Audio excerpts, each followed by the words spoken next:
morning. Happy Snowy Prep Day, everyone. It's Raquel here. Today, I thought I would take you along with me and show you how I am preparing for Shabbat and setting up some things specifically today so that I don't stress about them tomorrow. And I also want to just be real and honest with you guys and let you know the one area I have been struggling with. It's been a very big source of contention and stress for me on Shabbat that I am going to really focus on this year to make sure that I prepare it ahead of time so it doesn't continue to cause me stress. So it's morning time here. I need to get dressed, I need to make breakfast, things like that. But I'm going to take you along with me and just show you how I am preparing these things and how to set up systems so that I'm not getting stressed out on the actual day of Shabbat. So I hope you'll enjoy coming along with me. Please give this video a thumbs up if you enjoy these Shabbat vlogs. And also please consider subscribing if you haven't already. I make videos all about enthusiastically and practically living out God's Word in your heart, home, and family. I would love to have you subscribe, and welcome back if you are already a subscriber. Thank you so much for being here. Let's hop into this Shabbat vlog. Look at this. We are getting a new oven. It's new to us, of course, but our other one is very old, puts black soot all over everything, and so my husband's going to install that on Sunday. I'm so excited. Along with this came a new dishwasher, which my husband put in last night. He still has to put in the bottom tray down here, but it's an older dishwasher. But guys, I washed my first load of dishes in like 4 weeks because, I cut my hand. I can't get my hand wet yet still. I can't get it soaked, that is, not until the scab comes off. But yeah, look, I washed my first load of dishes. I'm so happy to finally have some clean dishes. Praise God. I'm going to have some black tea this morning.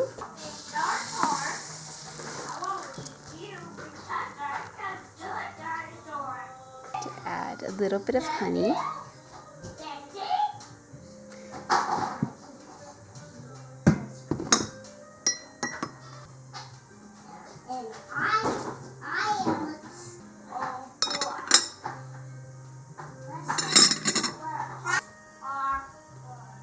We have eaten breakfast. We had fruit and yogurt parfaits, and now we're going to come get ready, but I noticed we're low on toothpaste, so we're going to just whip up a batch real quick. We're using a baking soda, coconut oil, and essential oils toothpaste. So we're going to whip up a batch of this toothpaste real quick, and we're going to get ready. I'm going to take a shower, and we will continue with our Shabbat prep day. See that big bird in the tree right there? Doesn't actually look too big on camera, but it's very big in real life. Of baking soda, and we're just going to put this in. It's funny when I... Would you start mixing that up, Abigail? You can mix as much as you can. We're making a mix right now. What are we making, Malachi? Toothpaste. I think we're going to do a mixture of rosemary and sweet orange. Rosemary is really good for dental health, and then sweet orange just tastes really good. And then we just need to mix that up. That will be toothpaste? Yep, then that will be toothpaste.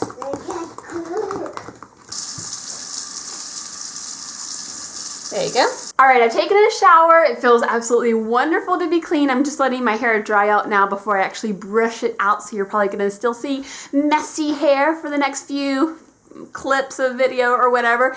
And now I'm going to start with getting ready for Shabbat as far as preparing the things that we need to go. I'm going to start with clothing. I'm going to make sure I have clothing, my kids have clothing, that we have diapers to take with us. So just looking at my stash of cloth diapers right here, I have a bunch of inserts, so I'm good on that end, but I'm missing cloth covers. I guess I just used the last one. I probably have a few in my backpack, but I have a whole load of dirty diapers down here that I need to wash. I remember with my first baby, we were keeping Shabbat. We had been keeping Shabbat by the time she was born, and I just wasn't quite into a routine making sure that I had diapers ready for her for Shabbat. And so I found myself having to wash diapers on Shabbat, which, it's not the end of the world. I feel like it was a necessary thing that I had to do. My child had to have diapers.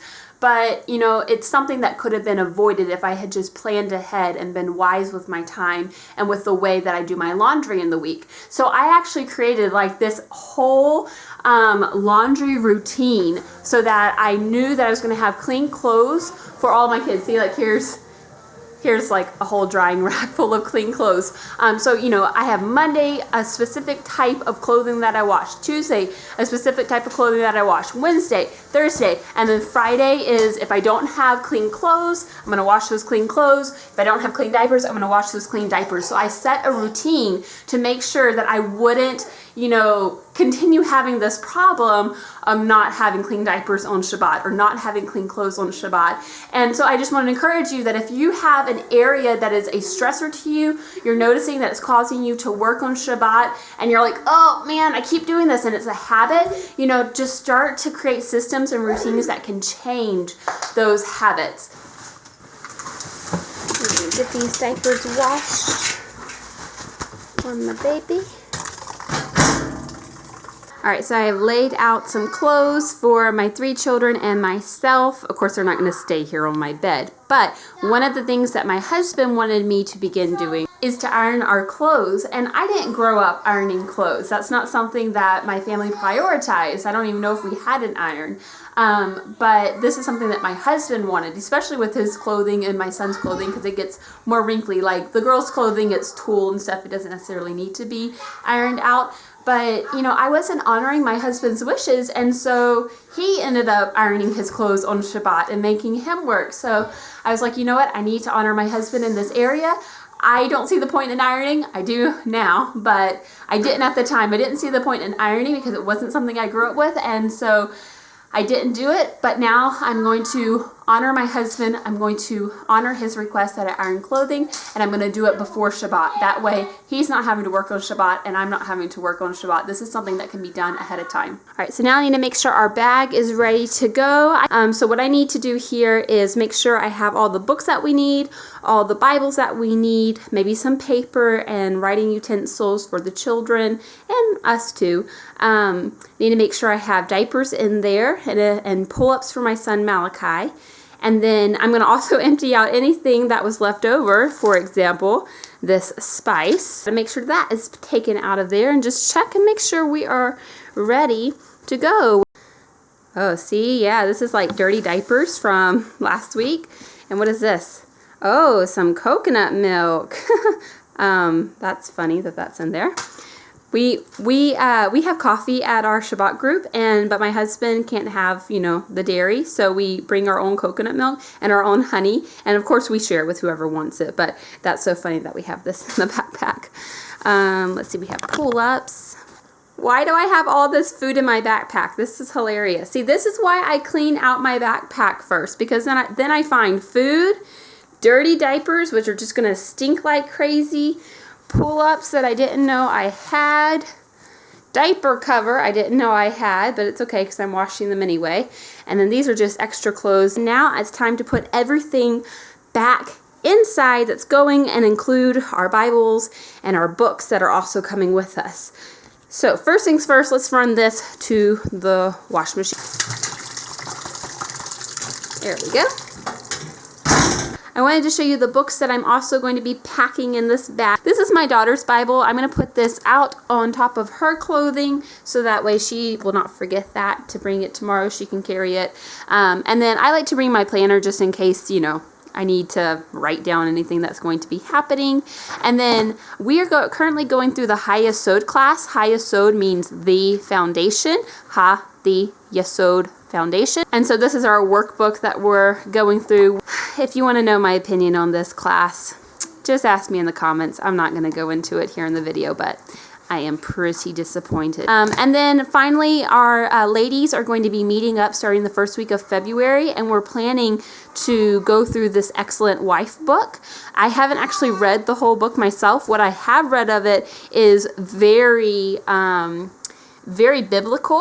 So I'm really excited to go through this with all the ladies in our fellowship, or at least all those who want to join. So I'm going to bring it tomorrow to our Shabbat so that the other ladies can look at it and make sure that it's something that they are interested in going through together. And then we'll start that up in February. So all these are going to go into my backpack. Ta-da! All right, we can zip this up. It's ready to go When God made the earth and the heavens, no bushes grew.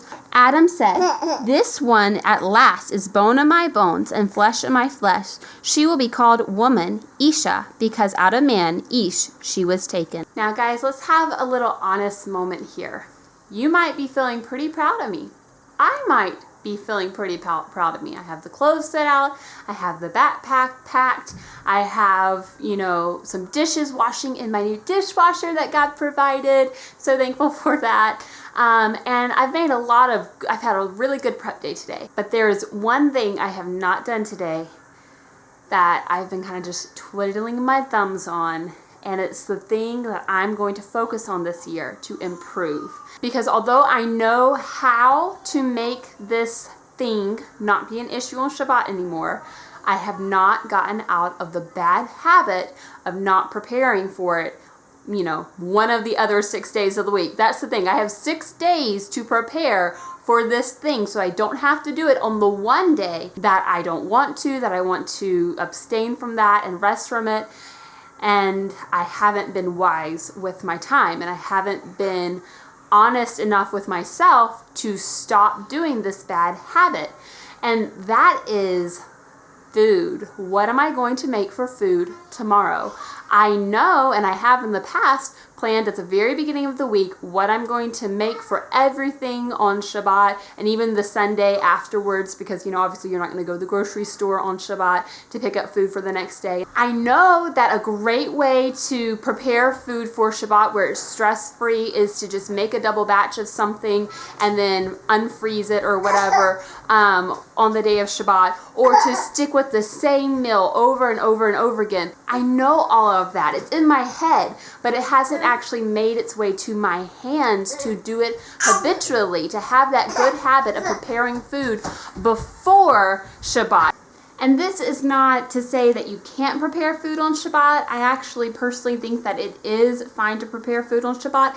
However, for me, in my experience, having to think of something to make for Shabbat at the last minute and then having to put it together at the last minute is just really stressful, and it's a huge source of contention for me, and it's not restful. It's not in the spirit of Shabbat. And so for me personally, although I think it is fine to prepare what you need to eat, on Shabbat, for me personally, I want to stop doing that last minute food prep. I want to stop doing that last minute thinking of what I'm going to make and making it and throwing something together really quick, because it's just really stressful for me. So that's what I'm going to focus on this coming year. And even right now, as I'm saying all this, I don't know 100% what I'm going to bring tomorrow, or what I'm going to make for breakfast tomorrow, or what we're going to eat for dinner. I don't know those things yet, but this is something that I acknowledge that it is an issue in my life and I need to change it. And the best way to change a habit like that is to create some type of routine, some type of system. It's going to help me to stay on track and to create a new habit. So I need to stop talking right now. I'm going to actually think about what I'm going to make for tomorrow, and I'm going to be serious about actually making it today. This is going to be my fresh new start, guys. Cheer me on. I would just encourage all of you to learn from my shortcoming here and my weakness. If you have an area that is a source of contention for you on Shabbat, maybe you don't have clean plates for your Shabbat breakfast and lunch and dinner. Maybe you don't have clean clothes, or maybe you don't have wrinkle-free clothes. Whatever you have noticed is kind of like this source of contention and stress for you on Shabbat, make a plan for that. Make your routine for it. Some type of routine, some type of system that's going to be a tool to help you create new good habits that are going to give you a stress-free and peaceful Shabbat. All right, I sat down and I thought about it a little bit and wrote some ideas on some paper. I haven't completely come to a conclusion about my system and routine, but at least it's a start. It can't get having this plan can't be any worse than what things are right now, which is like chaos. I'm going to try to create this new habit for this coming year to, be prepared when it comes to the food, where I'm not stressing out about what we're going to eat on Shabbat. I'd love to hear from you in the comments. Maybe you have some suggestions for me of how I can get my food situation in order for Shabbat. Or if you would like to share an area that you are going to be improving this year, an area of focus that has been a source of contention and stress for you on Shabbat that you need to change by creating new habits, I would love to hear from you in the comments what that area is, what your plan is going forward. Thank you so much for watching this video, everyone. I pray that your Shabbat is so restful and peaceful and sweet, that you enjoy time with your family, that you enjoy time with our Father God. Please remember to subscribe if you haven't already. Give this video a big thumbs up if you enjoyed it. I pray that God would bless you and keep you. I'll talk with you later. Bye-bye.